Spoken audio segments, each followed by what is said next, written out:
On November 12, 1940, Hitler ordered the start of preparations for Operation Felix.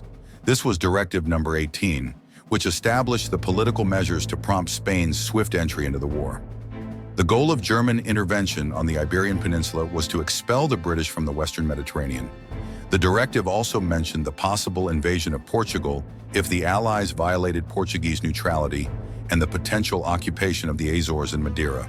The plan consisted of moving 2 German Army Corps into Spain through the Pyrenees. The 49th Mountain Corps, which included the 1st Mountain Division, led by General Ludwig Kubler, would cross the Iberian Peninsula and storm Gibraltar. To prepare soldiers for what they would face after crossing La Línea de la Concepción, Kubler's 1st Mountain Division underwent rigorous training in Besançon, France, due to the numerous mountain formations there similar to the Rock of Gibraltar, provided by the Jura Massif. This allowed soldiers to anticipate the kind of combat environment they would face. The other corps, the 39. Army Corps, or 39th Army Corps, led by General Rudolf Schmidt, would secure the right flank of the German deployment, holding key positions with the 16th Motorized Infantry Division, which would secure Valladolid, and 2 armored divisions, the 16th Panzer Division, securing Cáceres, and the 3rd SS Panzer Division, Totenkopf, stationed in Seville. Air support would come from Messerschmitt Bf 109 interceptors, Junkers Ju 88 tactical bombers, and Junkers Ju 87 dive bombers, more commonly known as Stukas. To enhance the element of surprise, the attack would begin with a German bombing of the Rock of Gibraltar by Junkers Ju 88 bombers based in Bordeaux, France, which would then land at Spanish airfields to continue harassing the port and Gibraltar's defenses through targeted bombing runs with the precise Stukas. Field Marshal Walter von Reichenau, who would later command the 6th Army during the invasion of the Soviet Union, was replaced by Friedrich von Paulus after suddenly passing away while advancing through Ukraine. Over time, Paulus became the first German field marshal to surrender to the enemy after being completely surrounded by the Red Army in Stalingrad in February 1943.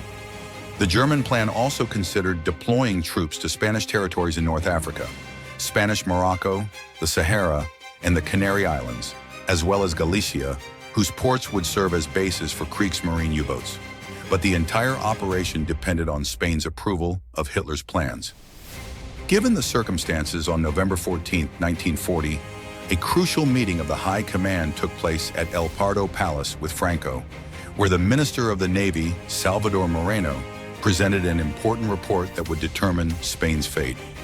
The report was drafted by Frigate Captain Luis Carrero Blanco, then Chief of Operations of the Naval General Staff, marking the beginning of a close relationship with Franco that would eventually lead him to become Prime Minister in the 1970s. Carrero's report revealed that German forces were preparing to close a pincer around the Suez Canal, that Germany had either abandoned or at least postponed plans for an invasion of England, and that it was determined to close the Mediterranean to the British Navy through Gibraltar and Suez. Taking Gibraltar would require Spanish cooperation, but Spain's entry into the war would cut off the Atlantic supply of fuel and grain, which depended on British goodwill. Britain, as a naval power, allowed these supplies to a pro-German totalitarian regime only due to the dire post-war conditions. As Carrero pointed out in his report, petroleum, gasoline, wheat, and other essential resources for the nation's survival came, with more or less difficulty, from America and would be cut off. Spain had just emerged from the Civil War in complete ruin, and life in the country depended on maritime traffic with Argentina, which supplied daily bread grain, and on the line with the Antilles, which provided essential fuel for transport. As long as the British remained in Egypt, the only supply route for Spain would be across the Pyrenees, which would be wholly inadequate even if Germany had enough to meet Spain's needs. After analyzing Carrero Blanco's report, Franco and his military leadership saw that Spain's involvement in the war would bring more harm than benefits to the Axis by saddling them with Franco's challenges. In Carrero Blanco's words, it was clear that, for practical reasons, Spain would not intervene in the war as long as the Suez Canal remained under British control. If the Suez Canal fell, however, occupying Gibraltar would require Spain's entry into the war. Another determining factor in preventing Spain's entry into the war may have been alleged bribes to at least 20 high-ranking Francoist officials and ministers to persuade Franco to maintain Spanish neutrality. This theory is supported by the existence of a series of MI6 documents declassified in 2013, revealing that around $232 million in today's currency was paid to generals in Franco's circle, ship owners, and spies. In response to Operation Felix, British intelligence developed Operation Goldeneye, a plan overseen by Ian Fleming, who was then a member of the Royal Navy's Naval Intelligence Division and an MI6 liaison.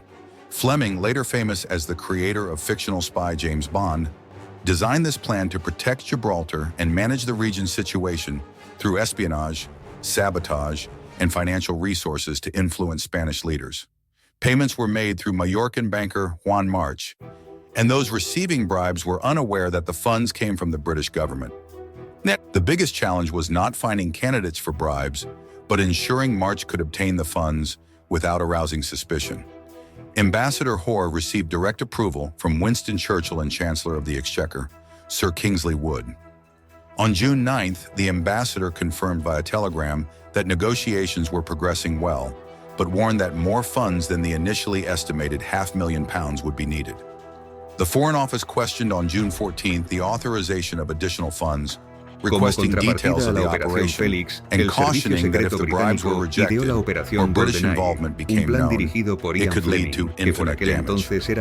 I am hesitant to send any names, not even encoded messages, the ambassador replied the next day. They must trust that the people involved are of utmost importance, he assured, adding a final warning. It may very well depend on the speed of our actions whether Spain enters the war. The situation is critical. On June 21st, the Foreign Office confirmed that the funds had been deposited as agreed in the Swiss Bank of Geneva, New York. A report signed by Commander First on June 26th and addressed to Churchill and Kingsley Wood summarized the operation from the perspective of the British Embassy in Madrid. The embassy believed that Spain was on the verge of entering the war, and only this strategy could prevent it. Franco wishes to remain neutral, but is terrified of Germany. Serrano Suñer, Yagüe, and the Falange are pro-intervention, while the Carlist Requetés, business leaders, most of the army and peasants favor neutrality, continued the military officer. First's document outlined the committed payments and the level of involvement of the participants in the operation, specifying promised amounts and payment schedules. Later documents indicated that out of the $13.5 million pledged, $3.5 million would be paid at the end of the war. Of the other $10 million, $2 million had already been disbursed when First sent his report, $3 million would be delivered immediately in a single payment, and $5 million, March's commission, would be disbursed 6 months later. First listed recipients and amounts in dollars. Nicolas Franco, $2 million. General Varela, $2 million. General Aranda, $2 million. Falange Militia, General Secretary Galarza, $1 million. General Kindelan, $500,000. Adding in parentheses, he's a crook. All received their money directly from March. 7 others were involved, but only 3. Generals Capo de Llano, Orgaz, and Asensio received unspecified amounts. The remaining 4 were Generals Moreno, Alonso, and Solchaga, and former Falange General Secretary Muñoz Grandes. Meanwhile, Francoist Foreign Minister Ramon Serrano Suñer traveled to the Bavarian Alps to meet with Hitler at his Berchtesgaden residence. Suñer claimed he convinced the German megalomaniac that Spain's economic situation was dire and assistance was impossible. According to Serrano's account in his book Between Hendaye and Gibraltar, he requested a meeting with military ministers before the trip, attended by Franco, Generals Vigon and Varela, and Admiral Moreno, to agree on Spain's position with the Führer. At this historic meeting with Hitler, Suñer presented arguments Moreno had taken to the military council with Franco, highlighting the naval and economic difficulties Spain would face in a war, whether due to the material constraints reflected in Carrero's report, the alleged political influence of British bribes, Franco's high territorial aspirations in Africa, or Hitler's final decision to focus on expansion to the east, the German occupation of Spanish territory to conquer Gibraltar, and Spain's entry into the war never occurred.